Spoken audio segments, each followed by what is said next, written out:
pour être introduit dans le monde des lettres, Saint-Exupéry peut compter sur la vicomtesse Yvonne de Lestrange, qui est sa petite cousine, et qu'il fréquente à Paris.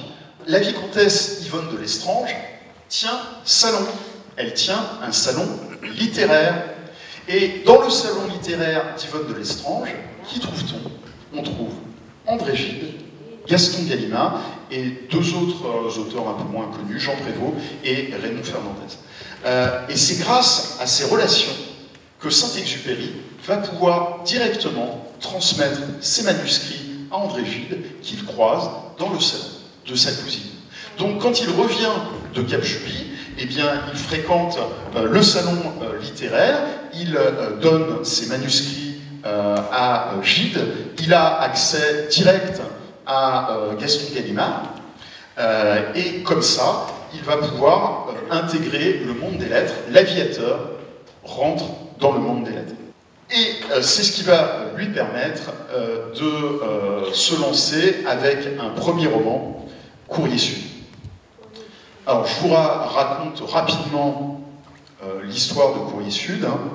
Vous allez voir, c'est une histoire qui est en lien avec les biographies de Saint-Exupéry. Jacques Bernis est un pilote de ligne chez la TECOR. Il transporte le courrier de Toulouse à Casablanca et à Dakar. Il a rencontré par le passé Geneviève, qui est désormais mariée, mais qui s'estime incomprise par son époux. À la mort de son enfant, elle trouve refuge dans ses bras. S'ensuit une courte escapade, au cours de laquelle ils comprennent que les dangers liés à son métier ne peuvent lui convenir. Il finit par la ramener à son mari.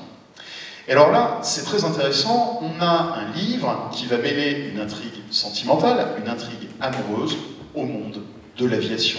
C'est la première fois en France que les mystères de l'aviation sont dévoilés dans un livre grand public, et on a ici un livre qui est construit sur une opposition entre d'un côté le monde viril de l'aviation et de l'autre côté les bonheurs domestiques. Et ce qui va faire le succès de Courrier Sud, qui se vend très très bien, c'est précisément qu'il est perçu comme un roman de l'aviation. L'intrigue sentimentale est mise un petit peu de côté, et la presse insiste sur le côté témoignage de ce roman. Saint-Exupéry n'est pas un écrivain, il nous livre des impressions peu communes, mais authentiques. C'est le roman d'un aviateur qui livre ses réflexions sur ses expériences de la nature humaine. Voilà ce qu'on peut lire dans la presse à l'époque. Alors je trouve ça un petit peu injuste, et je vous invite à comparer ça avec le premier paragraphe de Courrier Sud que je vais vous lire, et vous allez voir que dire que c'est un roman d'aviateur, c'est un peu court. Donc je vous lis le début de Courrier Sud. Un ciel pur comme de l'eau baignait les étoiles et les révélait. Puis c'était la nuit. Le Sahara se dépliait d'une par d'une sous la lune.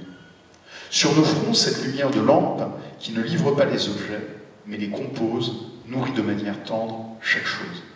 Sous nos pas assourdis, c'était le luxe d'un sable épais. Et nous marchions nu-tête, libérés du poids du soleil. La nuit, c'est au-dedans. Donc on a au contraire un style extrêmement lyrique, et on s'étonne qu'à l'époque, on soit passé à côté du caractère littéraire de cette œuvre.